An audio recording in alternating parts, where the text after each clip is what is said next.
नमस्ते दोस्तों। आज मैं आपको एक ऐसी कहानी सुनाने वाला हूँ जो हमें सिखाती है कि सच्ची खुशी और मन की शांति कहाँ मिलती है। ये कहानी एक ऐसे राजा की है जिसके पास सब कुछ था, दौलत, ताकत, मान सम्मान, लेकिन फिर भी उसका मन शांत नहीं था। वह हमेशा बेचैन रहता था। ये कहानी हमें यही सिखाती है कि हम अपने जीवन में शांति और सुकून कैसे पा सकते हैं। तो चलिए बिना देरी किए शुरू करते हैं। यह बात उस समय की है जब एक राज्य में एक राजा राज करता था। उसके पास धन दौलत, ऐशो आराम और सारी सुख सुविधाएं थी। उसका राज्य बहुत खुशहाल था और उसकी प्रजा भी सुखी थी। लेकिन यह सब होने के बावजूद भी राजा कभी कभी सोचता कि वह अंदर से खुश नहीं है। वह सच्ची खुशी की तलाश में था।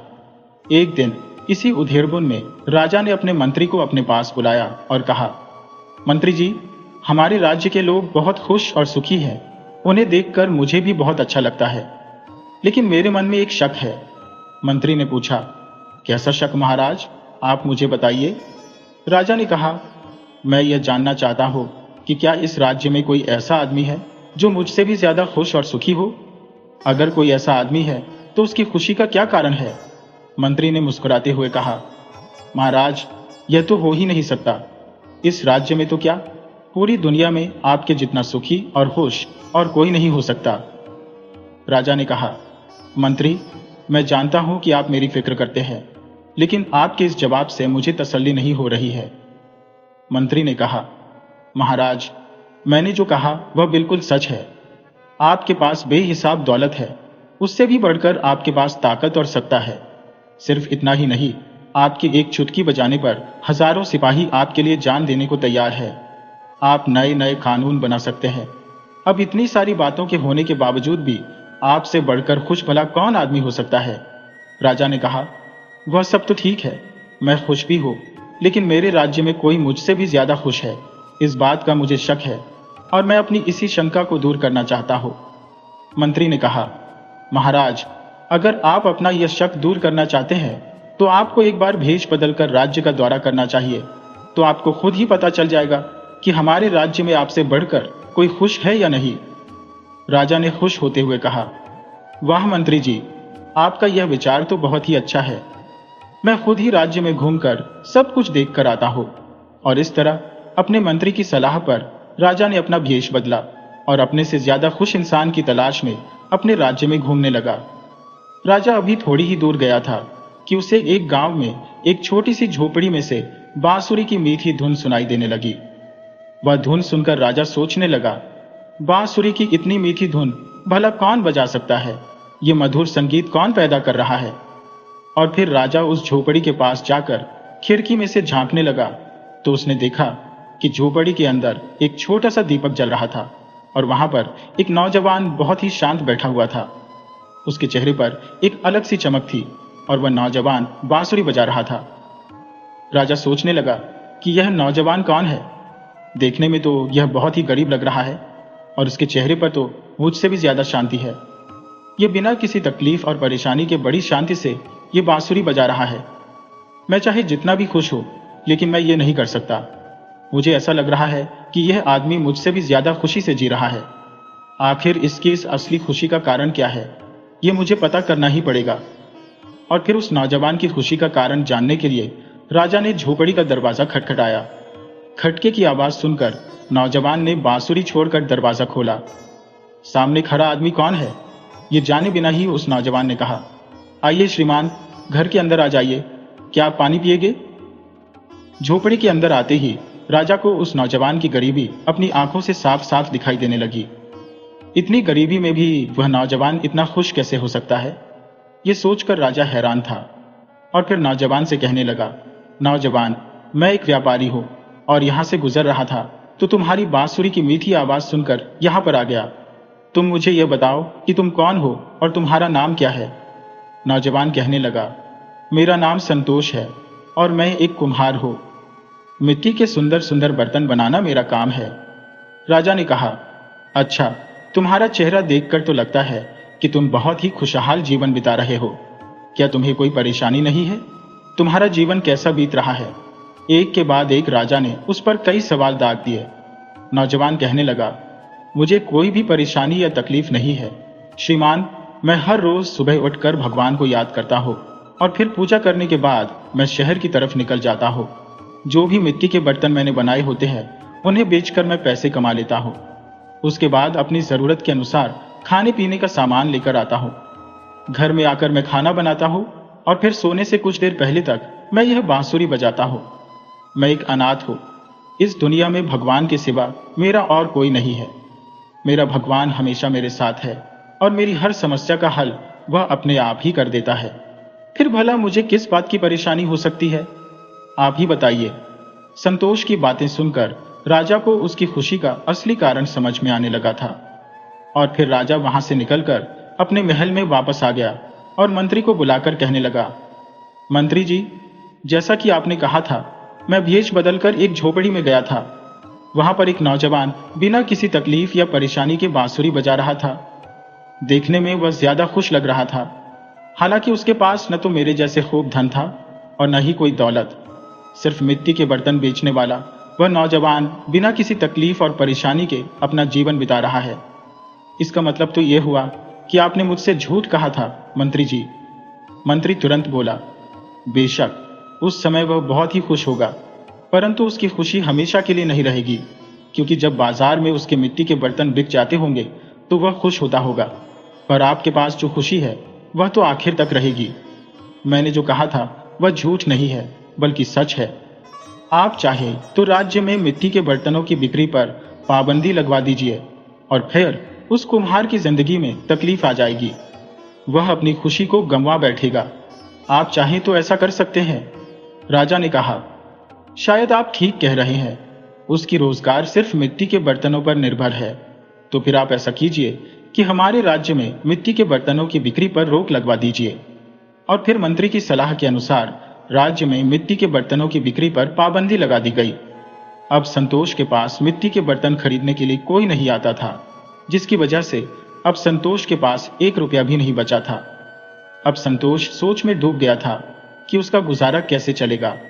इसी सोच में वह चला जा रहा था कि तभी किसी के घर के सामने एक बूढ़े आदमी को उसने लकड़ियां काटते हुए देखा। उस बूढ़े आदमी को देखकर संतोष के मन में एक विचार आया और उसने बूढ़े आदमी से कहा, आप इतनी उम्र में यह तकलीफ क्यों उठा रहे हैं? लाइए, ये लकड़ियां मैं काट देता हूं। आप थोड़ी देर बैठकर आराम कर लीजिए।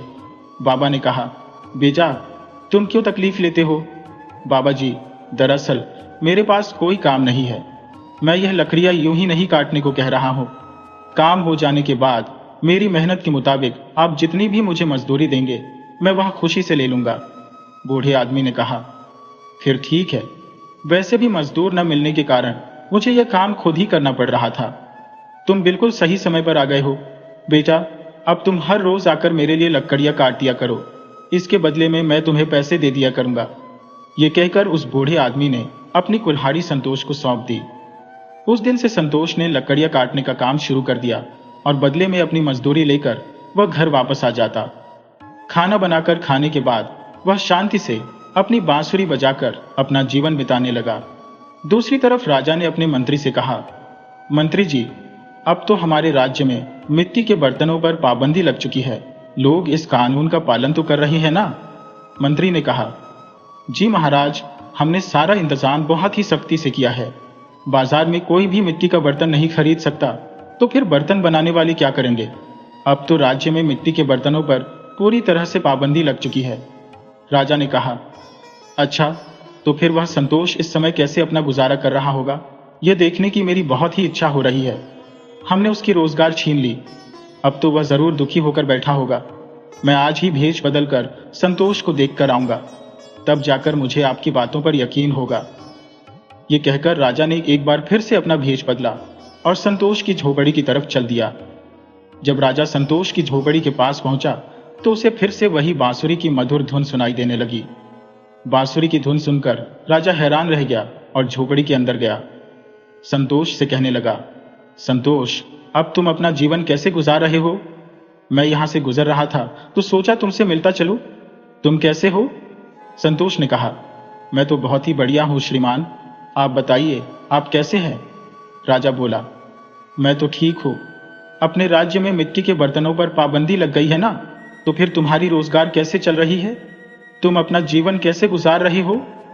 नौजवान ने कहा, सच कहा आपने, इस वजह से मुझे थोड़ा नुकसान तो हुआ, लेकिन जैसी भगवान की इच्छा। परंतु अब मैं लकड़ियां काटने का काम करता हूँ। इन्हीं पैसों से मैं अब खुशी खुशी जी रहा हूँ। भगवान की मेहरबानी से मुझे कोई तकलीफ नहीं है। संतोष की बातें सुनकर राजा को समझ में आ गया कि उसकी खुशी का असली कारण उसकी मेहनत है। राजा तुरंत वहां से निकलकर वापस अपने महल में आ गया। मंत्री से कहने लगा, मंत्री जी, मैं आज भी उस नौजवान से मिलकर आया हूं।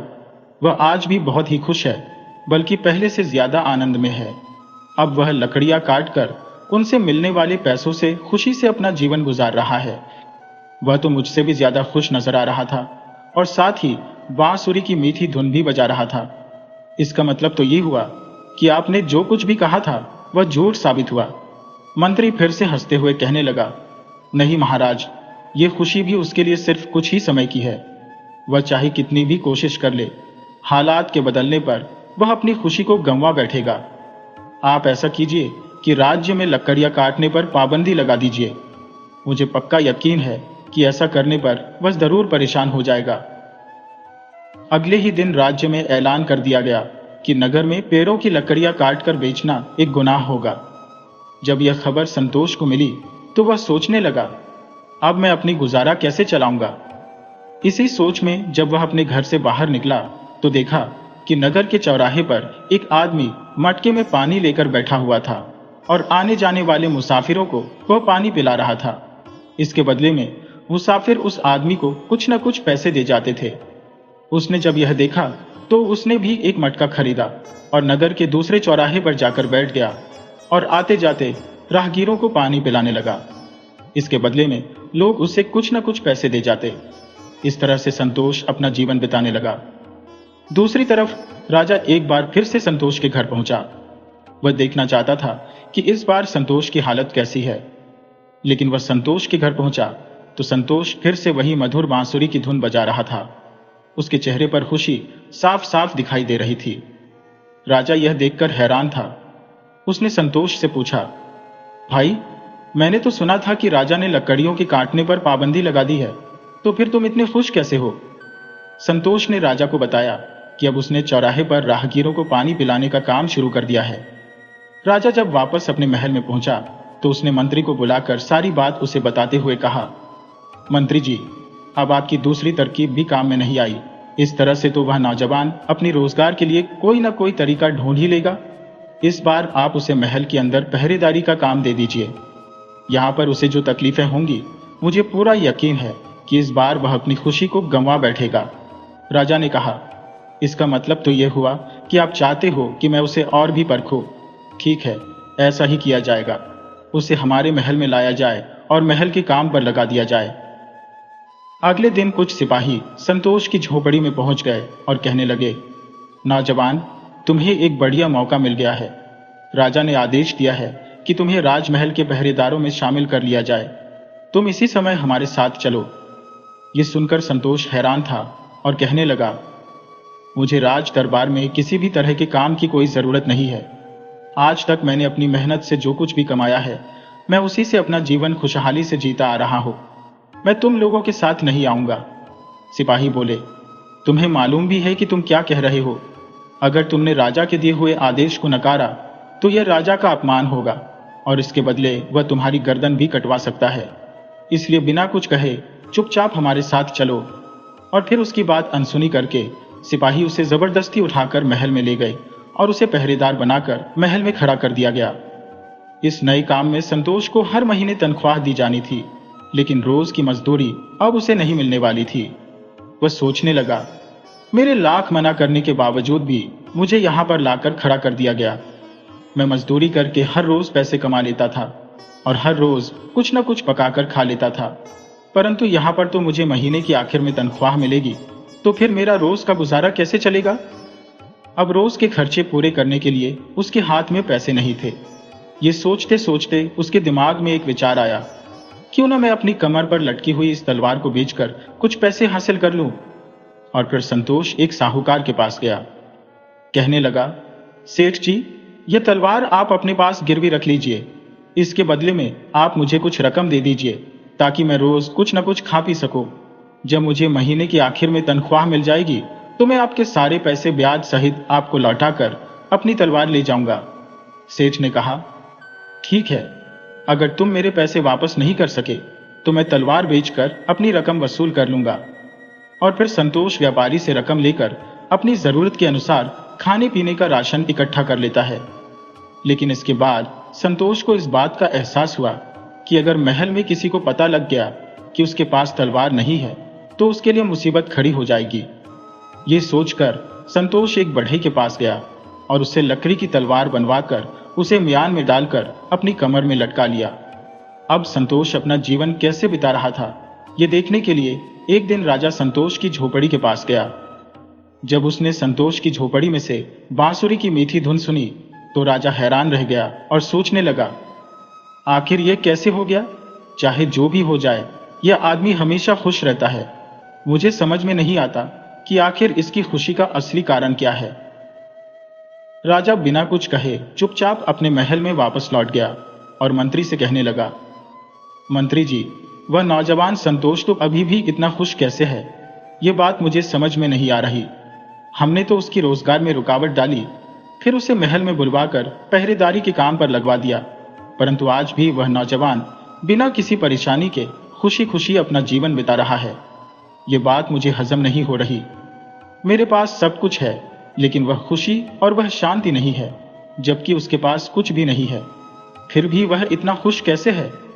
मंत्री ने कहा, महाराज, अगर अब भी वह नौजवान खुशहाल जिंदगी बिता रहा है तो हो सकता है कि उसने आज तक कोई गुनाह न किया हो, न ही कोई ऐसा काम किया हो जो उसे गलत लगता हो, जिसका उसे पछतावा हो। इसलिए महाराज, अगर हम संतोष के हाथों किसी को मौत की सजा दिलवाए तो फिर उसे भी लगेगा कि उसने कुछ गलत कर दिया है और अपराध के कारण वह अपनी खुशी जरूर ही खो बैठेगा। इसलिए महाराज, संतोष को यह आदेश दिया जाए कि वह किसी गुनाहगार को मौत की सजा दे। इसके बाद उसे तकलीफ होगी, फिर देखना वह कैसे अपनी खुशी को गंवा देगा। और फिर राजा के आदेश पर अगले दिन सुबह ही संतोष को एक खुले मैदान में ले जाया गया, जहां पर एक गुनाहगार खड़ा था। उसकी एक तरफ पहरेदारों का मुखिया खड़ा था और यह सब देखने के लिए कुछ लोग भी वहां पर मौजूद थे। फिर मुखिया पहरेदार ने संतोष से कहा, इस गुनाहगार को राजा ने मौत की सजा दी है, अब तुम अपनी तलवार निकालो और इसका सिर धड़ से अलग कर दो। यह आदेश सुनकर संतोष का दिल जोर जोर से धड़कने लगा, क्योंकि उसकी तलवार तो लकड़ी की थी और लकड़ी की तलवार से वह एक गुनाहगार की गर्दन कैसे काट सकता था। परंतु अगर तलवार असली भी होती तो उसमें इतनी हिम्मत कहां से आती। वह सोचने लगा कि अगर यह सच्चाई सबके सामने आ गई तो राजा कहीं उसकी गर्दन ही न कटवा दे। संतोष पहरेदार से कहने लगा, इस आदमी ने क्या गुनाह किया है यह मुझे नहीं मालूम, फिर भी यह काम मुझे ही करने के लिए क्यों कहा गया है, किसी और को क्यों नहीं? पहरेदार उसे डांटते हुए कहने लगा, इसने जो कुछ भी किया हो तुम्हें उससे क्या लेना देना? तुम्हें तो हर हाल में राजा के आदेश का पालन करना होगा और इसे मौत के घाट उतारना होगा। चुपचाप तुम अपना काम करो, समझे?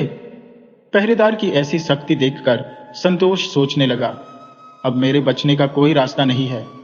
उसने अपनी आंखें बंद की और हाथ जोड़कर ऊंची आवाज में भगवान से प्रार्थना करने लगा, हे भगवान, मैं एक बहुत ही दुखद काम करने जा रहा हूं। अगर यह गुनाहगार बेकसूर है तो मेरी यह तलवार लकड़ी की बन जाए। जब वह ऊंची आवाज में ऐसी प्रार्थना करने लगा तो सभी की नजरें उसी पर टिक गईं और फिर उसने एक झटके से अपनी तलवार म्यान से निकालकर आसमान की तरफ उठा दी। लोग यह देखकर हैरान रह गए कि उसकी तलवार लकड़ी की तलवार बन चुकी थी। पहरेदार भी यह नजारा देखकर दंग रह गया। वह उसी समय दौड़ता हुआ राजा के पास गया और सारी बात उसने राजा को पूरे विस्तार से बता दी। राजा को भी इस बात पर हैरानी हुई और साथ ही साथ उसे कुछ शक भी हुआ। उसने तुरंत संतोष को अपने पास बुलाया और कहने लगा, संतोष, पहले तुम मुझे यह बताओ कि यह सब क्या हो रहा है? तुम्हारे हाथ में जो तलवार थी वह लकड़ी की कैसे बन गई? आज राजा को पहली बार अपने सामने देखकर संतोष समझ गया कि जो आदमी भेष बदलकर उसकी झोपड़ी में आता था वह कोई और नहीं बल्कि राजा ही था। तब संतोष ने सारी बात सच सच राजा को बता दी। सारी बात जानने के बाद राजा ने कहा, इसका मतलब यह है कि तुम यह तलवार साहूकार के पास गिरवी रख कर आए हो। खैर, यह सब तो ठीक है, लेकिन बिना किसी परेशानी के तुम अपना जीवन कैसे बिता रहे हो? मैंने तुम्हें कई तरीकों से परखा, परंतु तुम बिल्कुल भी नहीं टूटे। मैं भी तुम्हारी तरह शांत और खुश क्यों नहीं हो सकता? तब संतोष ने कहा, महाराज, मेरी खुशी का कारण है मेरा भगवान पर अटूट यकीन। मुझे बीते हुए समय का न तो कोई दुख है और न ही आने वाले समय की कोई चिंता। मैं बस भगवान से यही प्रार्थना करता हूं कि मुझे वर्तमान में रहने की शक्ति मिले और मैं अपना काम पूरी मेहनत से करूं। जो भी पैसे मिलते हैं मैं उनसे खाने पीने का सामान लेकर आता हूं। जब रात हो जाती है तो दिन की सारी थकावट और सारी चिंताएं मैं घर के बाहर छोड़कर चैन की बांसुरी बजाता हूं और फिर आराम से सो जाता हूं। अगले दिन सुबह एक बार फिर से मैं पूरे जोश के साथ मेहनत करता हूं। इसीलिए महाराज, मैं हमेशा खुश रहता हूं। तब राजा ने कहा, मुझे समझ में आ गया कि तुम्हें खुश रहने के लिए न तो धन की जरूरत है और न ही दौलत की। जो कुछ भी तुम्हारे पास है तुम उसी में खुश हो। आज से तुम्हें यहाँ पर काम करने की जरूरत नहीं है। तुम्हें जो भी काम आता है तुम वही करके एक खुशहाल जीवन जियो। संतोष की खुशी का असली कारण जानने के बाद राजा पर उसकी बातों का बहुत ही असर हुआ। राजा ने संतोष को इनाम में कुछ सोने के सिक्के दिए और उसे विदा किया। उस दिन के बाद से राजा ने भी अपने जीवन की सभी बेकार की चिंताओं को छोड़कर एक नए जीवन की शुरुआत की। दोस्तों, अक्सर हम सोचते हैं कि हमारी खुशी दौलत या किसी बड़े पद में छुपी हुई है, लेकिन असली खुशी अपने काम को दिल लगाकर करने में और भगवान पर भरोसा रखने में है। सवाल यह नहीं कि हमारे पास क्या है और क्या नहीं, बल्कि जो भी हमारे पास है क्या हम उसके लिए भगवान का शुक्रिया अदा करते हैं। इसी में सच्चा सुख है। अगर आपको यह कहानी अच्छी लगी हो तो इसे लाइक करें, अपने दोस्तों के साथ शेयर करें और कमेंट करके हमें अपनी राय जरूर दें। अगर आप हमारे चैनल पर नए हैं तो चैनल को सब्सक्राइब करना न भूलें।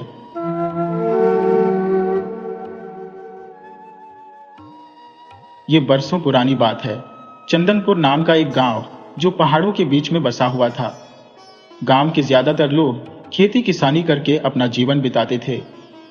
इसी गांव में बंसी नाम का एक नौजवान रहता था जो पेशे से मूर्तिकार था। बंसी अपने हुनर से मूर्तियां बनाता था। उसकी कला में कुछ तो खास बात थी, लेकिन लोग उसके हुनर को पहचान नहीं पाते थे। किसी को भी उसकी बनाई हुई मूर्तियां पसंद नहीं आती थी। ऐसे ही एक दिन की बात है, बंसी बाजार में मूर्तियां बेच रहा था। तभी वहां पर एक आदमी आया और कहने लगा, अरे भाई, क्या बकवास मूर्तियां बेचते हो तुम? कभी तुमने अपने हाथों की बनाई हुई मूर्तियों को देखा भी है? मुझे तो तुम्हारी मूर्तियां देखकर गुस्सा आने लगता है। बंसी बोला, भैया, अगर मूर्तियां नहीं खरीदनी तो मत खरीदो, कम से कम मेरी कला का अपमान तो मत करो।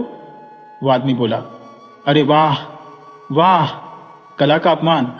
अरे भैया, अपमान तो उसका होता है जिसका कोई सम्मान हो। पहले तुम कलाकार तो ठीक से बन जाओ। इतना कहकर वह आदमी वहां से चला गया। बंसी निराश होते हुए खुद से बोला, कला का अपमान करने वालों को मैं क्या समझाऊं? मैं इतनी सुंदर मूर्तियां बनाता हूं, इतनी मेहनत करता हूं, फिर भी कोई मेरी मूर्तियों को नहीं खरीदता। पता नहीं मेरी किस्मत कब बदलेगी। बंसी निराश होकर अपनी मूर्तियां लेकर घर चला आया। वह घर के एक कोने में बैठकर सोचने लगा। तभी वहां पर गौरी आ गई, जिसे बंसी बहुत प्यार करता था। वह बंसी से कहने लगी, बंसी, पिताजी मेरा ब्याह किसी और के साथ तय कर रहे हैं। बंसी बोला, अरे गौरी, तुम्हारे पिता तो जानते हैं ना कि मैं तुमसे कितना प्यार करता हूं और तुम भी मुझसे उतना ही प्यार करती हो, तो फिर तुम्हारे पिता तुम्हारा ब्याह किसी और से कैसे करवा सकते हैं? गौरी ने कहा, मैंने तुमसे कितनी बार कहा है कि इस मूर्तियों के काम को तुम छोड़ दो, किसी और काम में अपना मन लगाओ, लेकिन तुम तो सिर्फ मूर्तियां ही बनाते हो। पिताजी मेरा ब्याह जिस किसान से करवा रहे हैं उसके पास तो बहुत सारी जमीन है। बंसी बोला, अरे गौरी, मैं एक मूर्तिकार हूं, मेरे पिता भी मूर्तिकार थे। तुम शायद जानती नहीं, मेरे हाथों में जादू है, जादू। गौरी ने कहा, मैं समझती हूं बंसी, तुम्हारे हाथों में जादू है, लेकिन तुम क्यों नहीं समझते कि तुम्हारी मूर्तियां कोई नहीं खरीदता? तुम कब तक अपने आप को धोखा देते रहोगे? कान खोलकर सुन लो, अगर मैं शादी करूंगी तो सिर्फ तुमसे ही करूंगी। गौरी करवाहट से यह कहकर वहां से चली गई। अगली सुबह बंसी गौरी के पिता के पास गया, जो कि उस गांव के मुखिया थे। मुखिया बंसी को देखते ही कहने लगे, अरे बंसी, तेरी हिम्मत कैसे हुई मेरे घर में आने की? बंसी बोला, मुखिया जी, मैं आपकी बेटी गौरी से प्रेम करता हूं। मुखिया ने कहा, हाँ हाँ, वो तो मैं जानता हूँ, लेकिन तुम जानते हो कि प्रेम से पेट नहीं भरता। तुम पूरा दिन बाजार में अपनी मूर्तियां बेचते फिरते हो, लेकिन किसी को भी तुम्हारी मूर्तियां देखना तक पसंद नहीं है, खरीदना तो दूर की बात है। बंसी ने कहा, मुखिया जी, लेकिन मुझे विश्वास है मेरी मूर्तियां एक ना एक दिन जरूर बिकेंगी। मेरी किस्मत अवश्य बदलेगी। बस कला का सही सम्मान मिलने की देर है। मुखिया ने कुछ पल तक सोचा और फिर बोला, ठीक है बंसी, मैं तुम्हें 1 महीने का समय देता हूं। 1 महीने में अगर तुम 1000 सोने की मुद्राएं कमाकर दिखा सको तो मैं तुम्हारी और गौरी की शादी को मंजूरी दे दूंगा। बोलो, क्या तुम्हें यह शर्त मंजूर है? तभी गौरी वहां पर आ गई और गुस्से में कहने लगी, पिताजी, ये आप क्या कह रहे हैं? बंसी भला 1 महीने में 1000 सोने की मुद्राएं कैसे कमा पाएगा? मुखिया बोला, गौरी, मैं तुम्हारे प्रेम के कारण ही उसे एक मौका दे रहा हूं। अगर वह इस चुनौती में सफल हो गया तो मैं उसकी कला और उसकी मेहनत को मान जाऊंगा। तभी बंसी ने कहा, मुखिया जी, मुझे आपकी शर्त मंजूर है। मैं 1 महीने के अंदर अंदर 1000 सोने की मुद्राएं कमाकर दिखाऊंगा। यह मेरा आपसे वादा है। मुखिया बोला, हाँ हाँ, देखते हैं, लेकिन बंसी, अगर तुम इस चुनौती में असफल रहे तो तुम्हें मेरा फैसला ही मानना होगा।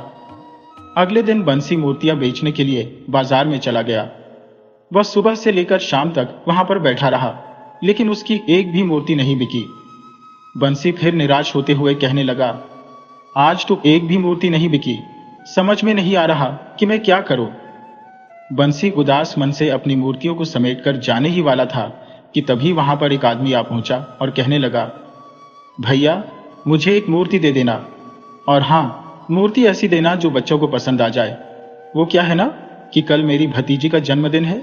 मैं सोच रहा हूं कि उसे एक मूर्ति भेंट में दे देता हूं। बंसी यह सुनकर बहुत ही खुश हुआ और उसने एक सुंदर सी मूर्ति उस आदमी को दे दी। उस आदमी ने कुछ पैसे बंसी को अपनी इच्छा से पकड़ा दिए और फिर वहां से चला गया। बंसी खुश होते हुए बोला, अरे, कुछ तो बिक्री हुई आज।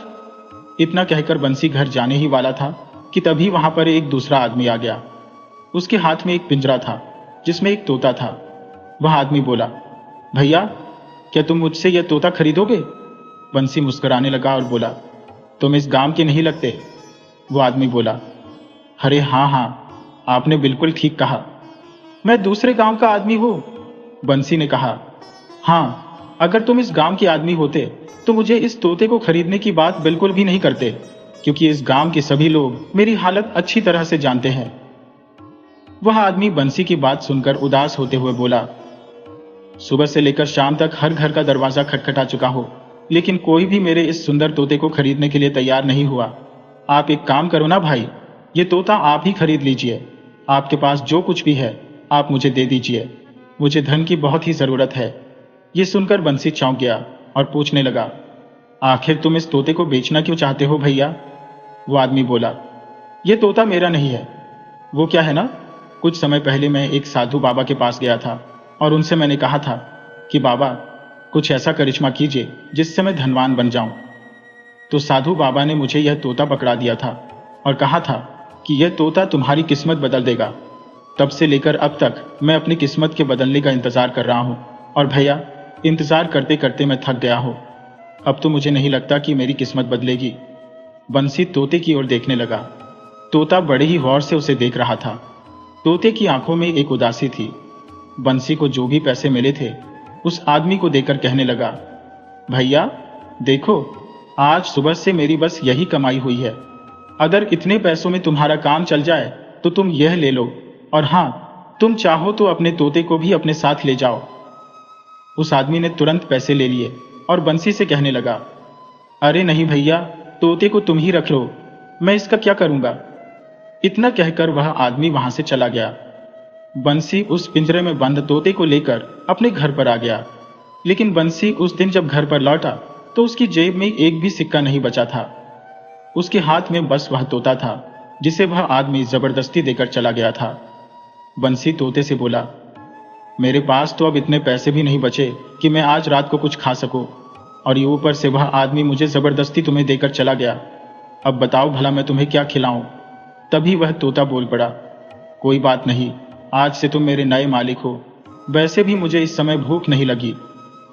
तोते के मुंह से इतनी साफ भाषा सुनकर बंसी चौंक गया और कहने लगा, अरे तोते, तू तो बिल्कुल इंसानों की तरह बात करता है। मैं तो चौंक ही गया कि मेरे सामने कोई तोता बोल रहा है या फिर कोई इंसान।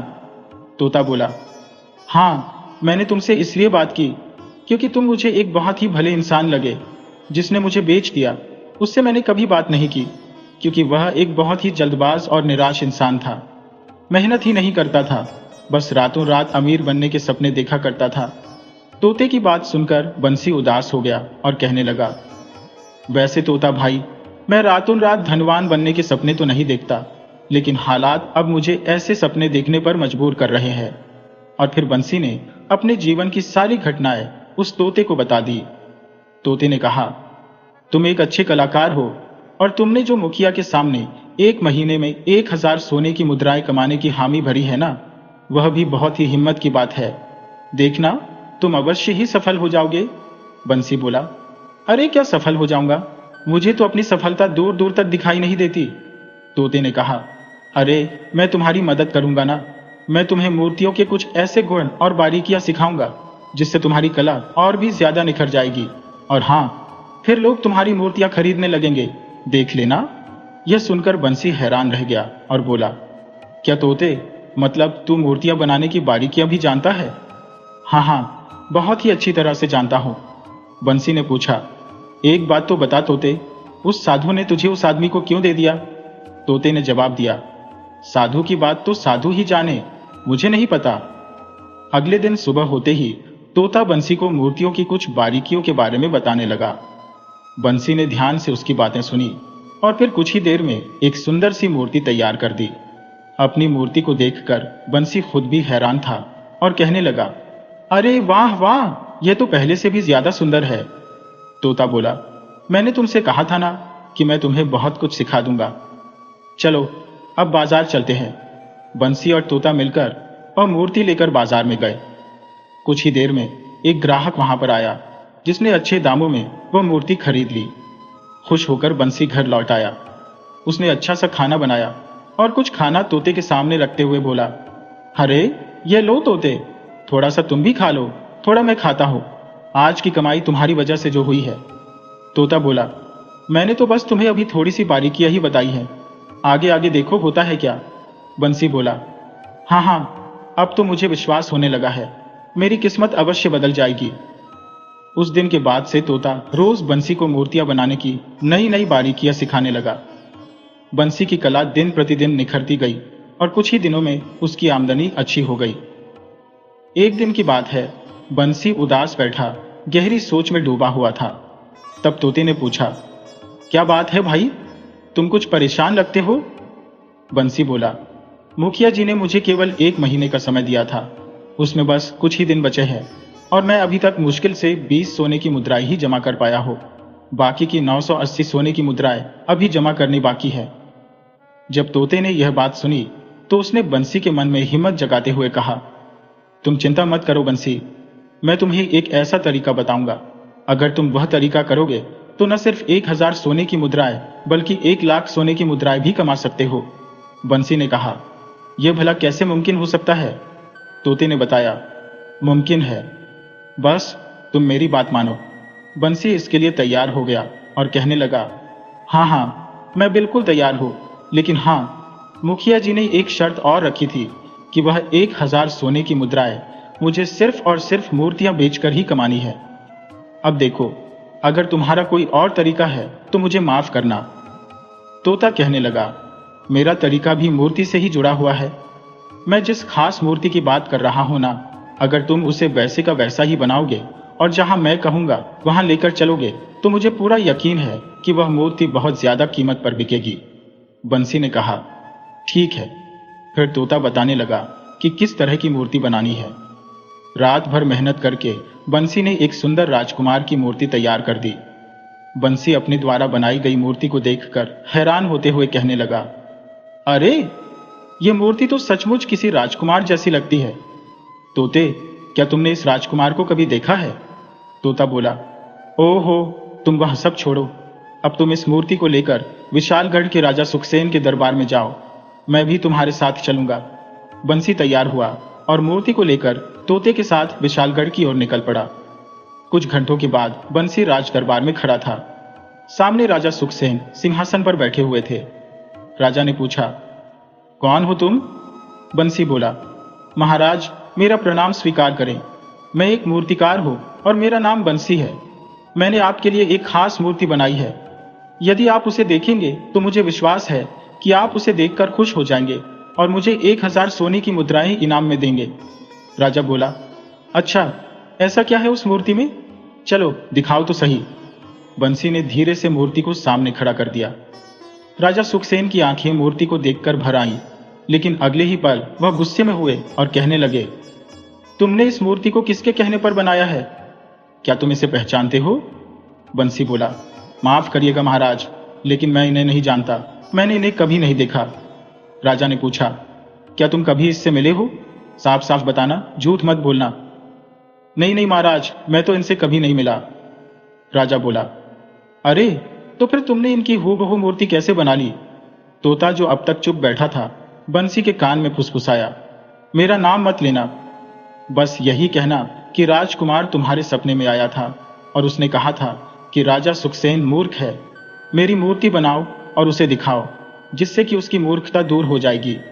बंसी तोते से बोला, यह तो क्या बकवास कर रहा है, मरवाएगा क्या? तोते ने कहा, अरे, अगर सोने की मुद्राएं चाहिए तो वही कहो जैसा मैंने तुम्हें कहा है। राजा फिर से बोला, सच सच बताओ कि तुमने यह मूर्ति क्यों बनाई है? बंसी घबराते हुए बोला, महाराज, कल रात को राजकुमार मेरे सपने में आया था। उसने मुझसे कहा था कि राजा सुखसेन मूर्ख है। मेरी मूर्ति बनाओ और उसे दिखाओ, जिससे कि उसकी मूर्खता खत्म हो जाएगी। ये सुनकर राजा सुखसेन का चेहरा गुस्से से पूरी तरह लाल हो गया। अरे मूर्ख, तू जानता भी है कि तूने आखिरकार किसकी मूर्ति बनाई है? राजा ने गुस्से में सैनिकों की ओर देखा और कहा, सैनिकों, इस मूर्ख को तुरंत जेल में डाल दो। फिर बंसी को तोते के साथ जेल में डाल दिया गया। रात भर वह बेचैनी से जागता रहा और तोते से कहता रहा, तोते, तुमने तो मुझसे कहा था कि मुझे इनाम मिलेगा। वाह, क्या इनाम मिला है! देखो, राजा सुखसेन ने मुझे सीधा जेल में डलवा दिया। अब मैं क्या करूं? तोते ने कहा, अरे, तुम घबराते बहुत हो। चिंता मत करो, तुम मेरी बात पर भरोसा रखो, तुम्हें इनाम जरूर मिल जाएगा। बंसी बोला, हे भगवान, मैं ही मूर्ख था जो इस तोते की बातों में आ गया। बंसी ने सारी रात तोते से बात नहीं की। अगली सुबह एक सैनिक जेल में आया और बंसी से कहने लगा, चलो बाहर चलो, राजा सुखसेन ने तुम्हें दरबार में बुलाया है। बंसी चुपचाप दरबार में पहुंच गया।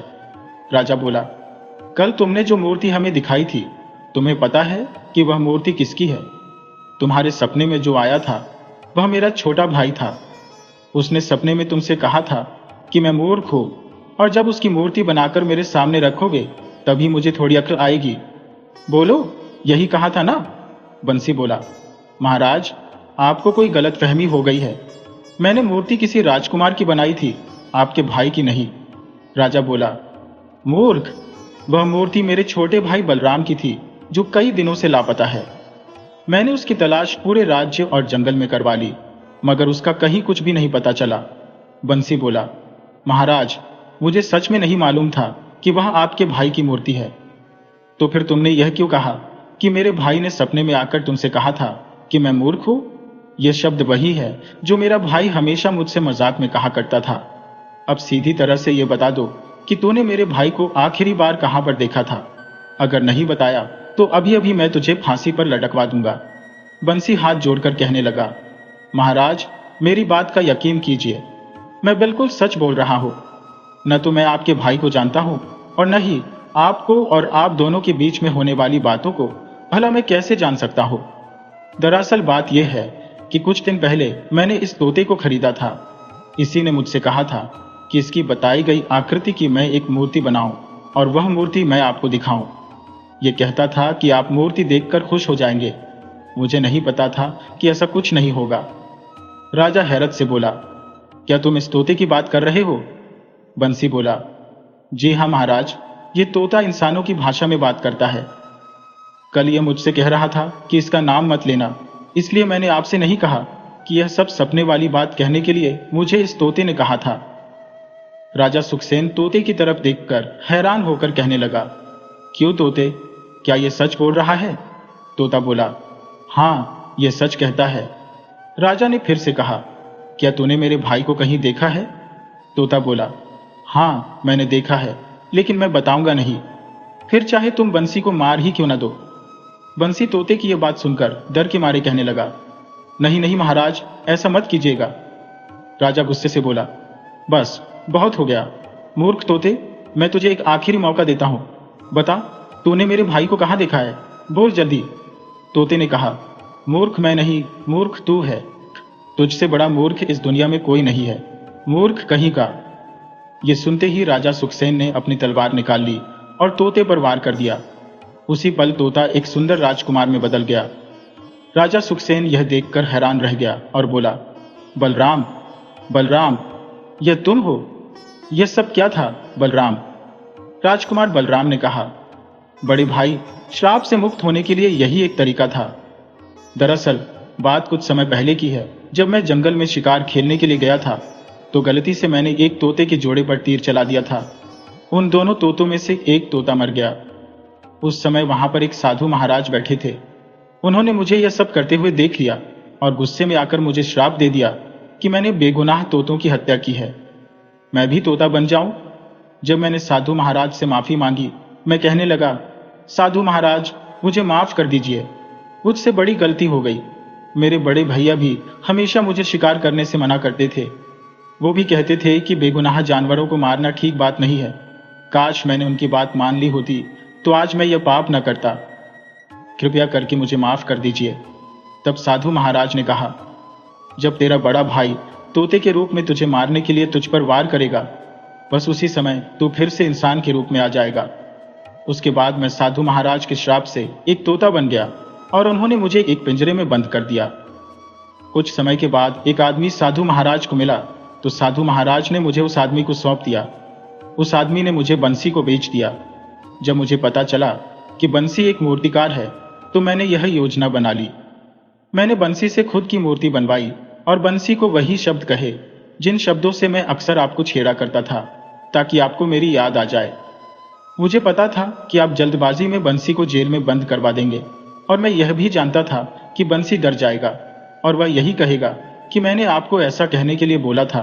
और जब आप तोते के रूप में मुझसे पूछेंगे तो मैं आपसे कुछ कड़वे शब्द कहूंगा तो आप गुस्से में आकर मुझ पर वार कर देंगे। उसी पल मेरा श्राप टूट जाएगा। भैया, बस यही थी मेरी पूरी कहानी। राजा सुखसेन ने खुशी से बलराम को अपने गले से लगा लिया। राजा कहने लगा, भाई बलराम, मैं सच में मूर्ख था। राजकुमार बलराम बोला, मुझे माफ कीजिए भैया, और बंसी, तुम भी मुझे माफ कर दो। बंसी, तुमने मुझे मुक्ति दिलाई है, इसके लिए मैं तुम्हें एक नहीं बल्कि 2 लाख सोने की मुद्राएं उपहार में देता हूं।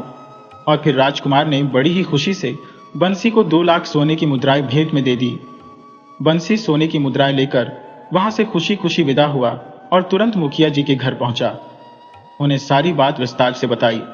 मुखिया ने खुश होकर अपनी बेटी गौरी का ब्याह बंसी से करवा दिया और इस प्रकार बंसी का जीवन पूरी तरह से बदल गया।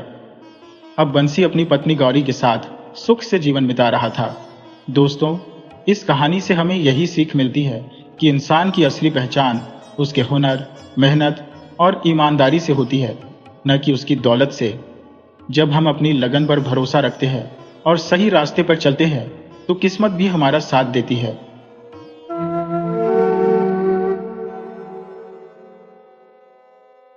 ये कहानी है 2 सीधे सादे भाइयों की, एक बहुत ही चतुर औरत की और 2 ऐसे डाकुओं की जिनकी अक्ल घुटनों में थी।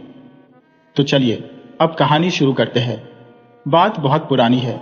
एक गांव था निर्मलपुर। उसी गांव में अर्जुन नाम का एक किसान अपने बड़े भाई केशव के संग रहा करता था। माँ बाप का साया तो बचपन में ही सर से उठ गया था, तो दोनों भाइयों ने बचपन से ही अपनी जिम्मेदारी की गठरी उठा ली थी। बचपन की वो खेल कूद, वो मौज मस्ती क्या होती है, ये दोनों भाई कभी जान ही नहीं पाए। उनके पास थोड़ी सी जमीन थी जिस पर वो साग सब्जी उगाकर गांव में बेच आते थे और उसी से दोनों का गुजारा चल जाता था। वक्त बीता और दोनों भाई जवान हो गए। घर में सब कुछ बड़े आराम से चल रहा था कि एक दिन छोटे भाई अर्जुन ने अपने बड़े भाई केशव से कहा, भैया, हम कब तक अपने हाथ से रोटियां सेकते रहेंगे? इन रोटियों में वो स्वाद कभी नहीं आता जो माँ के हाथों की बनी रोटियों में था। सच ही कहते हैं, औरत के हाथ में तो जादू होता है। वो रूखा सूखा भी बना दे तो हमारे पकवानों से अच्छा लगता है। मेरी मानो तो तुम्हें अब ब्याह कर लेना चाहिए। घर में एक औरत तो होनी ही चाहिए जो हम भाइयों के खेत से थक हार कर आने पर प्यार से 2 रोटियां खिला दे। केशव बोला, भाई तेरी बात तो 100 आने सच है, पर हम इतने गरीब हैं कि हमें अपनी बेटी देगा कौन? लोग तो अपनी बेटी उसी घर में ब्याहते हैं जहां वो रानी बनकर रहे, उसे कोई दुख ना हो। अर्जुन बोला, भैया ये तो बस लोगों का सोचना है। अगर उनकी बेटी ही सुखी न रहना चाहे तो वो क्या कर लेंगे? तुम रामा को ही देख लो, घर में सब सुख है, फिर भी उसकी पत्नी हरदम उस पर ऐसे भिनभिनाती रहती है जैसे कोई मक्खी काट रही हो। कभी प्यार से 2 बोल नहीं बोलती।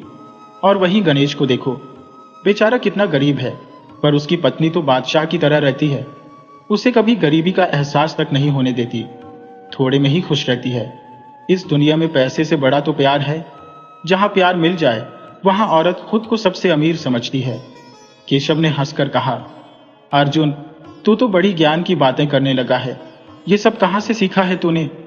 अर्जुन बोला, पड़ोस वाले पंडित जी रोज अपनी पड़ोसनों को यही समझाते हैं, पर वो सब कहती है, जाओ जाओ अपनी पंडिताइन को समझाओ, हमें सिखाने की जरूरत नहीं है। वो पड़ोस ने भले उनकी बात न समझे, पर मैं सब समझ जाता हूं। वो तो पंडित जी को इसलिए ऐसा बोल देती है ताकि कहीं उन्हें दक्षिणा न देनी पड़ जाए। कुछ भी कहो, पंडित जी बातें तो पते की करते हैं, पर उनकी पंडिताइन उनकी कोई इज्जत नहीं करती, हरदम उन पर चिल्लाती रहती है, पर वो बेचारे कभी अपनी पत्नी को पलट कर जवाब नहीं देते। केशव ने कहा, जब तू इतना ही चाहता है कि घर में औरत आए तो तू ही क्यों नहीं ब्याह कर लेता? अर्जुन बोला, उससे तुम्हारा क्या भला होगा? तुम तो अकेले के अकेले ही रह जाओगे, ऊपर से मेरी जिम्मेदारियां और बढ़ जाएंगी। तुम पहले की तरह खुलेआम घर में नहीं घुस पाओगे, दरवाजे पर बैठकर किसी भोले की तरह आवाज लगानी पड़ेगी, अर्जुन पानी लाओ, अर्जुन खाना लाओ, अर्जुन हुक्का लाओ। अरे जब तुम ब्याह कर लोगे तो हम दोनों की ही मुश्किल हल हो जाएगी। भाभी मुझसे थोड़ा शर्माएगी तो वो तुम्हें भी खाना खिलाएगी और मुझे भी, और मेरे लिए घर में आना जाना भी बंद नहीं होगा। केशव बोला, चल ठीक है, तू ही मेरा ब्याह पक्का करा, मैं शादी के लिए तैयार हूं। अर्जुन ने कहा, जल्दी ही कोई जुगाड़ करता हो। अब अर्जुन को समझ नहीं आ रहा था कि भाई का ब्याह कराए तो कैसे, किस लड़की से जाकर कहे कि मेरे भाई से ब्याह कर लो। अपने गांव में तो भाई का रिश्ता होना मुश्किल था। उसने देखा था कि पास के जंगल में दूसरे गांव की लड़कियां लकड़ी और घास काटने आती है, उनमें ब्याही कुंवारी सब होती थी। उसने सोचा कि उन्हीं लड़कियों से बात करनी चाहिए। वो भाई से बोला, तुम आज खेत का काम देखो, मैं तुम्हारे लिए कोई जुगाड़ लगाकर आता हूं। भाई से आज्ञा लेकर अर्जुन जंगल की तरफ निकल गया। उस दिन जंगल में कुछ कुंवारी लड़कियां बड़े ही जोश में घास काटने आई थी। उन्होंने जल्दी जल्दी घास काट ली। अब 4-5 लड़कियों के झुंड में अर्जुन किससे बात करे, किसकी हिम्मत करे कि कह दे, मेरे भाई से ब्याह कर लो, मेरी भाभी बन जाओ। वो बेचारा दूर खड़ा बस उन्हें घास काटते देखता रहा। लड़कियां भी जंगल में बड़ी होशियारी से जाती थी, हमेशा झुंड में रहती थी ताकि किसी एक पर मुसीबत आए तो सब मिलकर सामना कर सके। उन्हें जंगली जानवरों से ज्यादा इंसानी जानवरों का डर था। उनके पास हमेशा तेज धार वाला हंसिया रहता था। उनमें से एक लड़की ने देख लिया कि एक जवान लड़का दूर से उन्हें घूर रहा है। उसकी नीयत ठीक नहीं लग रही, पर उसे क्या पता कि हम अकेली नहीं है। जरा भी हरकत की तो आज उसकी खाल उधर जाएगी। उस लड़की ने अपनी सहेलियों को उस लड़के की हरकत के बारे में बताया तो सब की सब चौकन्नी हो गई। उन्होंने देख लिया कि लड़का अकेला ही है, उसके साथ कोई और नहीं है। तो एक बोली, आज अगर इसे ऐसे ही जाने दिया तो कल ये 2-4 और लड़कों को ले आएगा और हमें घूरता रहेगा। आज ही इसे ऐसा सबक सिखाते हैं कि याद रखिएगा। एक लड़की ने दूसरी को उपाय सुझाया, तुम पास वाले तालाब में नहाने के लिए अकेले जाओ, अगर वो मन चला होगा तो तुम्हें छेड़ने के लिए तालाब तक जरूर आएगा। उसके बाद हम सब मिलकर उसे इतना पीटेंगी कि वो जंगल में आना ही भूल जाएगा। तो एक लड़की सच में तालाब में नहाने के लिए उतर गई। तालाब थोड़ा दूर था। अर्जुन ने देखा कि एक लड़की अकेली होकर तालाब की तरफ जा रही है। उसने सोचा, अकेली लड़की से बात करना तो बहुत आसान होगा, मैं तालाब के पास जाकर उससे कहता हूँ कि वो मेरे भाई केशव से ब्याह कर ले। हम दोनों भाई उसे घर में रानी बनाकर रखेंगे। फिर उसे कभी लकड़ी या घास काटने के लिए भटकना नहीं पड़ेगा। वो भी बड़े रौब से तालाब की तरफ चल दिया। उस समय लड़की तालाब में नहाने उतर चुकी थी। अर्जुन ने इधर उधर देखा कि पास में कोई आदमी नहीं है और उसकी सहेलियां भी दूर है। वो लड़की से बोला, क्यों लड़की, तुम दिन रात घास और लकड़ी काटकर अपना ये सुंदर शरीर क्यों बर्बाद कर रही हो? मेरी बात मान और मेरे भाई से ब्याह कर ले। हम दोनों भाई तुम्हें रानी की तरह रखेंगे। लड़की बोली, बदतमीज, ये क्या कह रहा है तू? तुझे जरा भी शर्म नहीं? एक तो तुझे किसी अकेली लड़की से बात नहीं करनी चाहिए और तू सिर्फ बात ही नहीं कर रहा, मुझे गलत सलाह भी दे रहा है। मान लिया मैंने किसी से ब्याह कर लिया तो ये कोई बुरा काम नहीं है, पर तू तो मुझे दो के साथ रहने की सलाह दे रहा है। तुम दोनों भाई मिलकर मुझे रखोगे। ये तेरे सड़े हुए दिमाग की उपज है। तुझे नहीं पता कि लड़की का ब्याह उसके माँ बाप करते हैं, लड़की खुद से नहीं करती। तू कोई लफंगा लगता है। अर्जुन बोला, तुम गलत समझ रही हो। अरे मैंने कोई गलत बात नहीं कही। तुम ब्याह तो भाई से ही करोगी, पर घर में हम दोनों मिलकर तुम्हें साथ रखेंगे। हम तुम्हारे लिए ही तो मेहनत करके कमाएंगे। लड़की बोली, बदतमीज, अब भी तुझे अपनी बात पर शर्म नहीं आ रही? फिर से मुझे दो के साथ रहने की बात कह रहा है। भाग यहां से, वरना आज तेरी हड्डियां टूट जाएंगी। अर्जुन बोला, भाभी, मैं आपको एक के साथ ही ब्याह की बात कर रहा हूं। तुम्हें एक के साथ ही रहना चाहिए। वो अभी लड़की से बहस कर ही रहा था कि बाकी लड़कियां वहां पहुंच गईं। नहा रही लड़की ने अपनी सहेलियों से कहा, देखो ये कमीना मुझे भाभी कह रहा था और मुझे दो आदमियों के साथ ब्याह करने को बोल रहा था। ये एक नंबर का कमीना है, मारो इसे। लड़की का इतना कहना था कि 4-5 लड़कियां दुर्गा का रूप लेकर अर्जुन पर टूट पड़ी। मार मार कर उसका बुरा हाल कर दिया। बेचारा किसी तरह गिरता पड़ता वहां से भागा, मगर उसके शरीर पर इतनी चोटें लगी थी कि उससे चला भी नहीं जा रहा था। किसी तरह घर पहुंचा तो केशव ने देखते ही समझ लिया कि आज इसकी खूब धुनाई हुई है। इसने जरूर किसी औरत के साथ बदतमीजी की होगी। वो बोला, तूने ऐसा क्या कर दिया कि पिटकर आ गया? अर्जुन बोला, मुझे मर्दों ने पीटा होता तो इतना दर्द ना होता, पर मुझे नासमझ लड़कियों ने पीटा है, इसलिए दर्द दुगना हो रहा है। मैंने तो उनसे बस तुम्हारे ब्याह की बात की थी और कुछ नहीं कहा। अब ब्याह की बात करना जुर्म कैसे हो गया? भला शादी करना या कराना गुनाह कब से हो गया? अगर नहीं करनी थी या लड़का पसंद नहीं था तो मना कर देती, पर नहीं, उसने तो मुझे बहुत पिटवाया। मुझे तो दिन में तारे दिखा दिए। अच्छा हुआ जो उसने हाँ नहीं की, वरना इतनी खतरनाक लड़की हमारे घर आ जाती तो हम दोनों को ही घर छोड़कर भागना पड़ता। केशव बोला, अरे बाबले, तुझे ब्याह के लिए सीधे लड़की से बात नहीं करनी थी। शादी की बात लड़की के माँ बाप से की जाती है, वो भी बड़े तरीके से, किसी बुजुर्ग या बिचौलिए की मदद से। अकेले खुद जाकर किसी लड़की के बाप से बात करेगा तो पिटेगा ही। हाँ, जब लड़की का पिता खुद से बात करे तो बात अलग है। बड़ा ज्ञानी बनता था, सारा ज्ञान 1 मिनट में निकल गया। अरे तू पड़ोसी पंडित पुरुषोत्तम से भी तो मदद ले सकता था। पंडित जी खुद जाकर लड़की और उसके घर वालों से बात कर लेते। चल, पहले मैं तुझे गुड़ और हल्दी पिला दूं, फिर गरम हल्दी तेरे शरीर पर लगा दूं। जब ठीक हो जाए तब फिर ब्याह की बात करना। केशव ने कई दिन तक भाई की सेवा की, तब जाकर उसकी तबीयत ठीक हुई। फिर अर्जुन ने कान पकड़ लिए कि भूल से भी अब किसी लड़की से बात नहीं करेगा। उसे दोबारा पिटने का कोई शौक नहीं था। वो भाई से बोल दिया, तुम अपने ब्याह का इंतजाम खुद करो। मैं तो कहता हूं हम जैसे हैं वैसे ही ठीक है, हमें ब्याह करने की क्या जरूरत है? केशव बोला, ये बात जब मैं पहले कह रहा था तो तू ब्याह पर जोर दे रहा था, अब तो मैं ब्याह करके ही मानूंगा। वो गांव के पंडित पुरुषोत्तम के पास गया और बोला, आप बड़े बुजुर्ग हैं, साथ में हमारे पुरोहित भी है। आप जानते हैं कि एक औरत के बिना मेरा घर सूना है। आप कोशिश करें कि मेरे घर में भी चूड़ियों की खनक गूंज जाए। ब्राह्मण बोले, इसमें कौन सी बड़ी बात है, मैं 2-4 दिन में तेरा ब्याह करा देता हूं। मेरा एक जजमान चंपईपुर में है, दोनों पति पत्नी साथ रहते हैं। उसकी एक ही बेटी है जो अब सयानी हो गई है। उसके माँ बाप भी जल्दी से बेटी के हाथ पीले करना चाहते हैं। केशव बोला, इतनी जल्दी मैं पैसों का इंतजाम कहां से करूंगा? ब्याह में तो बड़े खर्चे होते हैं। ब्राह्मण बोले, खर्चे की चिंता उधर भी है, लड़की के पिता के पास भी पैसे नहीं है, तो बस अकेले मेरे साथ चलना। मैं तुम दोनों का ब्याह मंदिर में करा दूंगा, औरत घर में आ जाएगी। अरे, जिसकी जितनी हैसियत होती है वो उतनी ही भक्ति कर पाता है। ब्याह का मतलब ये थोड़े ही है कि सारा धन लुटा दो। अपनी ताकत के हिसाब से खर्च करना चाहिए, कर्जदार बनना कोई जरूरी नहीं है। केशव को बात समझ में आ गई तो वो ब्याह के लिए तैयार हो गया। वो भाई से बोला, तुम भी मेरे साथ चलो, हम चंपईपुर ब्याह के लिए जा रहे हैं। अर्जुन बोला, नहीं, मुझे कहीं नहीं जाना, मैं 2-4 साल तक अपने गांव से बाहर नहीं जा सकता। तो केशव पंडित जी के साथ चंपईपुर चला गया। पंडित जी ने अपने यजमान को समझा बुझाकर उसकी बेटी से केशव का ब्याह करा दिया।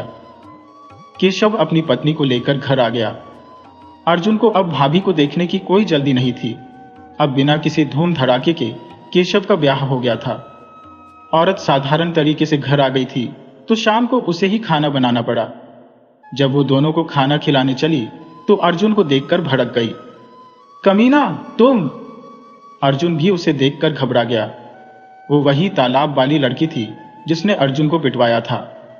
अर्जुन भागकर घर से बाहर आ गया तो वो औरत केशव पर बरस पड़ी। तुम उस कमीने के भाई हो, मुझे पता होता तो मैं तुमसे कभी ब्याह नहीं करती। मैं इस बदतमीज को पिटवा चुकी हो। ये मुझे 2 पतियों के साथ रहने को कह रहा था कि हम दोनों मिलकर तुम्हें साथ रखेंगे, रानी की तरह। केशव ने पत्नी को समझाया, तुम दोनों एक दूसरे को गलत समझ रहे हो। अर्जुन ने जो कहा था वो गलत नहीं था।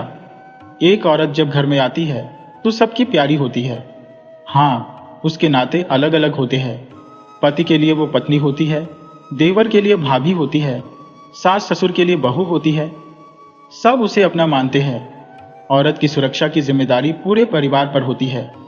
हर कोई जब बाहर से कमाकर लाता है तो उस औरत को ही अपनी कमाई दे देता है, क्योंकि वो किसी न किसी रिश्ते से अपनी होती है। वो घर में एक की पत्नी होकर भी सबका ख्याल रखती है, वो सबको अपना मानती है।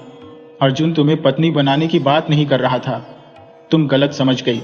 उसे अपनी बात सही ढंग से कहना नहीं आया और वो ये भी नहीं समझता कि किसी लड़की से ब्याह की बात सीधे नहीं करनी चाहिए। खैर, अब जो हो गया उसे भूल जाओ और अर्जुन को भी माफ कर दो।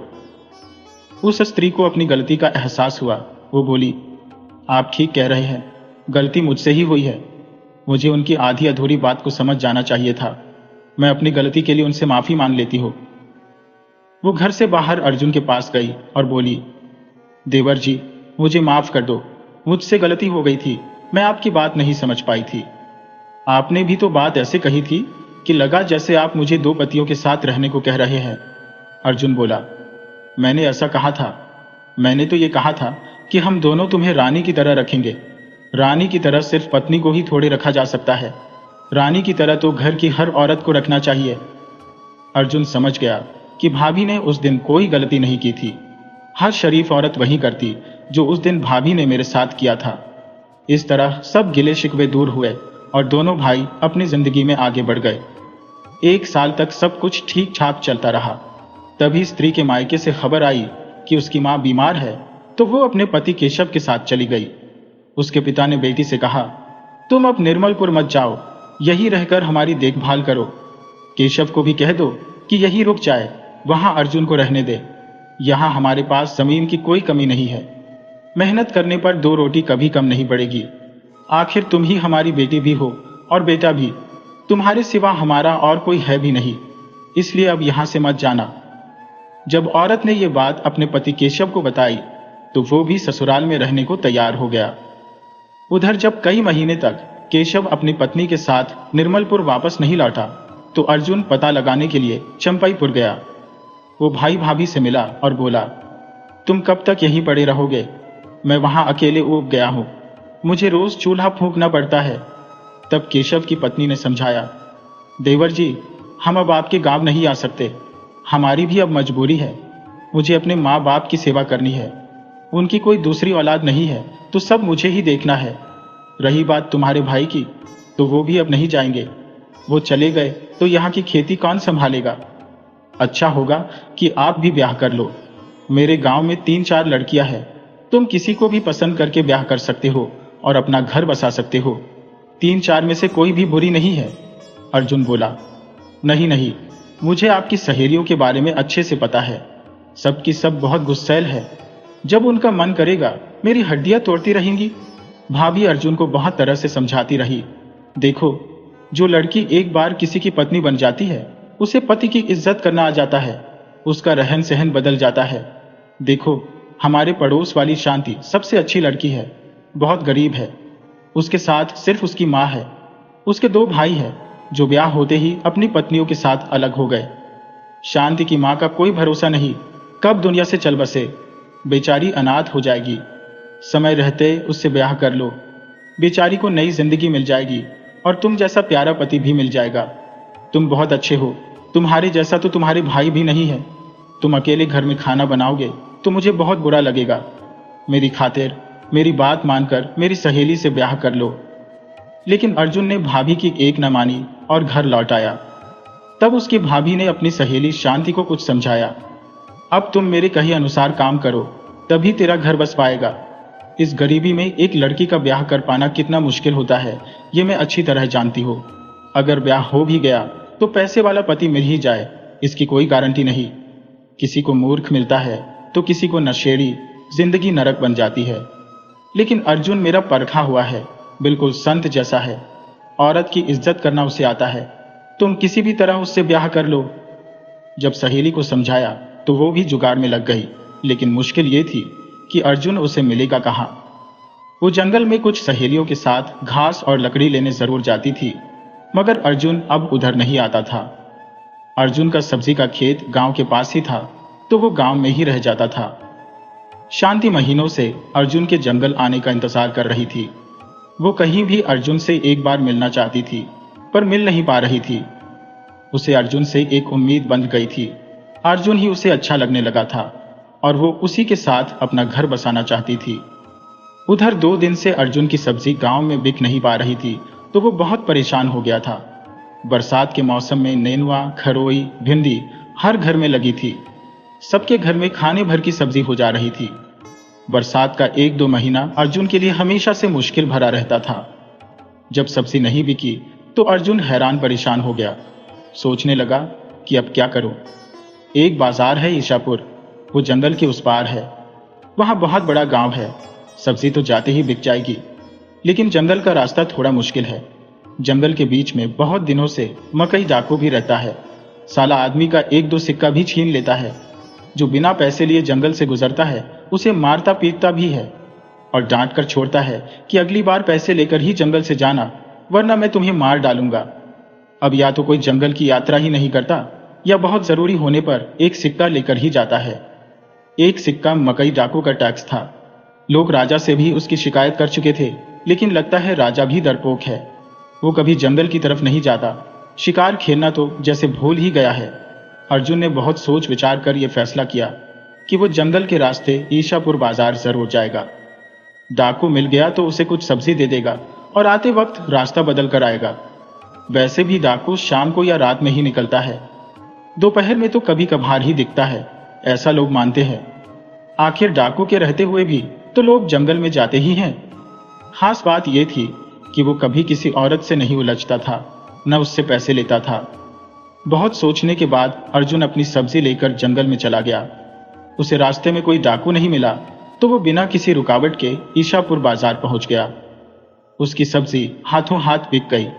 उधर उसको बाजार जाते हुए शांति की एक सहेली ने देख लिया था। उसे पता था कि शांति उसकी तलाश में है, तो वो घर गई और शांति को बताया, आज अर्जुन जंगल के रास्ते ईशापुर गया है। वो जरूर 1-2 घंटे में या फिर शाम तक लौट आएगा। शांति ने सोच लिया कि यही असली मौका है। आज का मौका हाथ से निकल गया तो पता नहीं फिर कब आएगा। उधर गांव के सरपंच ने उसकी मां की देखभाल की जिम्मेदारी उसके भाइयों को दे दी थी, तो मां को खाना मजबूरी में दोनों भाभियां दे रही थी। लेकिन शांति के लिए न तो किसी के पास सोचने का वक्त था, न किसी को उसकी फिक्र थी। तो अब उसे अपना भला बुरा खुद ही सोचना था। वो अपनी सहेली के भरोसे थी, तो वो जल्दी से जंगल की तरफ निकल गई। उधर अब शाम होने वाली थी। उसे अर्जुन से मिलने की जितनी खुशी थी, उतना ही अब रात होने का डर भी लगने लगा था। वो बार बार रास्ते की तरफ देख रही थी कि तभी उसे अर्जुन आता हुआ दिखाई दिया। उसे देखकर उसका दिल तो जैसे बाग बाग हो गया। उसे लगा जैसे दुनिया की सारी दौलत मिल गई हो। लेकिन उसे अर्जुन को अपनी तरफ खींचने के लिए नाटक भी तो करना था। तो अर्जुन के पास आते ही वो जोर जोर से रोने लगी। अर्जुन एक अकेली लड़की को रोता देख ठिठक गया। उसने इधर उधर देखा तो उसे कोई दिखाई नहीं दिया। वो लड़की के पास आया और बोला, तुम जंगल में रो क्यों रही हो? तुम्हें अब घर लौट जाना चाहिए। क्या हुआ है तुम्हें? लड़की बोली, मैं अनाथ हो गई हूँ, अब मेरा कोई नहीं है, मैं जंगल में मरने के लिए आई हूँ। अर्जुन बोला, बहुत अच्छा सोची हो, तुम्हें मरना ही चाहिए। अरे तुम तो वही लड़की हो, मैं पहचान गया, तुम चंपईपुर की हो। 1 साल पहले मेरे चबूतरे पर लात मारी थी, अब मरने आई हो तो मर जाओ। अब तक रुकी क्यों हो और रो क्यों रही हो? शांति बोली, मुझे मरने से बहुत डर लग रहा है, मैं आज नहीं मरना चाहती, मैं 2-4 दिन बाद मरना चाहती हूँ। अर्जुन बोला, तो इसमें रोने वाली क्या बात है? घर लौट जाओ और 3-4 दिन बाद ही आकर मर लेना। वैसे जंगल में मरने लायक कई जगहें हैं, तुम चाहो तो बताओ। शांति बोली, कोई जरूरत नहीं है, मुझे सब पता है कहाँ मरना है। निर्दयी कहीं के, निष्ठुर। अर्जुन बोला, हाँ तुम तो बड़ी दयावान हो, मुझे पता है, जाओ अपने घर लौट जाओ। शांति बोली, जब एक बार घर से निकल गई तो घर कैसे जाऊं? अब जंगल में ही रहूंगी, अब चाहे जो होना है होगा। तुम अपने रास्ते जाओ, मैं तुमसे कोई मदद नहीं मांग रही। अर्जुन बोला, नखरे मत दिखाओ, जाओ घर लौट जाओ, मुझे पता है तुम मेरी भाभी की सहेली हो, तुम उसके घर ही रह जाना। शांति बोली, तो फिर मुझे उसके घर ले चलो, आखिर उसका हिस्सा भी तो निर्मलपुर में है। मैं अब अपने गांव नहीं जा सकती, तो सहेली के ससुराल में तो 2-4 दिन रह ही सकती हूँ। अर्जुन बोला, लेकिन भाभी तो मायके में है। शांति बोली, चाहे वो कहीं भी हो, घर तो अपना वहीं छोड़ गई है, उसे उठाकर साथ तो नहीं ले गई। मैं उसके घर में रह लूंगी। अर्जुन बोला, पैंतरा क्यों लगा रही हो? साफ साफ कहो कि तुम्हारे साथ चलना है, तुम्हारे साथ ही मुझे रहना है, ब्याह करना है। शांति बोली, जब सब समझ ही रहे हो तो फिर बहस किस बात की? चलो अब देर मत करो, जंगल में रात हो रही है, पहले जंगल से बाहर निकलो। दोनों तेजी से जंगल से बाहर निकले। जंगल से बाहर आने के बाद अर्जुन बोला, अब तुम अपने घर लौट जाओ, इस तरह तुम मेरे साथ गई तो तेरी बहुत बदनामी होगी। शांति बोली, बकवास बंद करो और घर चलो, जब मैं तेरी पत्नी बनने को तैयार हो तो फिर इज्जत जाने की कौन सी बात है? अर्जुन बोला, मुझे तेरे लात नहीं खाने हैं, तू अब घर जा। शांति बोली, वो मुझसे गलती हो गई थी, मुझे क्या पता था कि तुम एक अच्छे आदमी हो, तुमने ही तो मेरी सहेली से बेकार में वैसी बात बोल दी थी, 2 आदमियों से ब्याह की। अब पता चल गया है कि तुम बहुत अच्छे हो, तो मैं तुम्हारे पास अपनी मर्जी से आ गई हूं। और तुम खुद सोचो, लड़की अगर सीधी सादी हो जाए तो हर कोई उससे गलत फायदा उठाने की सोचने लगता है, तो लड़की को तीखी मिर्च बनने में क्या बुराई है? अब जब मैं तेरी पत्नी बन जाऊंगी तब मैं तुम नहीं, तुम्हें आप कहकर पुकारूंगी। आपका घर बार संभालना मेरा फर्ज बन जाएगा, आपको फिर मुझसे कोई शिकायत नहीं होगी, मैं आपकी दासी बनकर रहूंगी, मैं कभी भूल से भी लात नहीं मारूंगी। अर्जुन उसे लेकर घर चला आया। अर्जुन को भी एक औरत की जरूरत थी। भले ही वो शांति से इधर उधर की बातें कर रहा था, लेकिन दिल से चाहता था कि ये मेरी पत्नी बन जाए। वो उसे घर ले आया और दूसरे ही दिन उससे ब्याह कर लिया। अनाथ बेसहारा शांति को एक अच्छा घर मिल गया, प्यार करने वाला पति मिल गया, और उसे क्या चाहिए था? वो खुश होकर अर्जुन के साथ रहने लगी। बड़ी बात यह थी कि उसके भाइयों ने बहन की कोई खोज खबर नहीं ली, लेकिन केशव की पत्नी को सब पता था कि शांति मेरे देवर की पत्नी है। सारा खेल तो उसी का रचाया हुआ था। केशव की पत्नी अर्जुन से बहुत प्रभावित थी। जब वो निर्मलपुर में थी तो अर्जुन बिना उससे पूछे कोई काम नहीं करता था। बाहर से अगर पैसे लाता तो उसे ही दे देता था। वो उसकी हर बात मानता था। तो वो समझ गई थी कि अर्जुन किसी भी लड़की के लिए बहुत अच्छा पति साबित होगा। तो उसने बिना सोचे समझे अपनी सहेली को उसके पास भेज दिया था, और अब वो 1 साल से सुख से साथ रह रहे थे। शांति अर्जुन से कहीं ज्यादा समझदार थी। वो एक दिन उसे समझाई, आप इस थोड़ी सी खेती से सिर्फ अपना गुजारा कर सकते हो, कोई तरक्की नहीं कर सकते। अरे जब हम साथ हैं तो कल को बच्चे भी होंगे, उनके लिए घर, उनके लिए जमीन चाहिए। उन्हें हमारी तरह मुश्किल से ब्याह के लिए भटकना ना पड़े, बल्कि इज्जत के साथ, गाजे बाजे के साथ उनका धूम धड़ाके से ब्याह हो। ये तभी हो पाएगा जब हम अच्छा पैसा कमाएंगे। आप ईशापुर बाजार में अपनी सब्जी बेचा करो, वहां आपको दाम अच्छा मिल जाएगा, हम बचत कर पाएंगे। लेकिन कोई भी काम अपना ध्यान रखते हुए करना, खतरे से खेलकर कोई काम मत करना। आपकी जिंदगी मेरे लिए बहुत कीमती है। कोई भी खतरा मोल लेने से पहले एक बार मुझे याद कर लेना। आपके कदम कहीं गलत रास्ते पर भी जा सकते हैं। अक्सर जिसके पास पैसा आ जाता है वो दूसरी औरतों की तरफ खींचने लगता है, उसे शराब अच्छी लगने लगती है।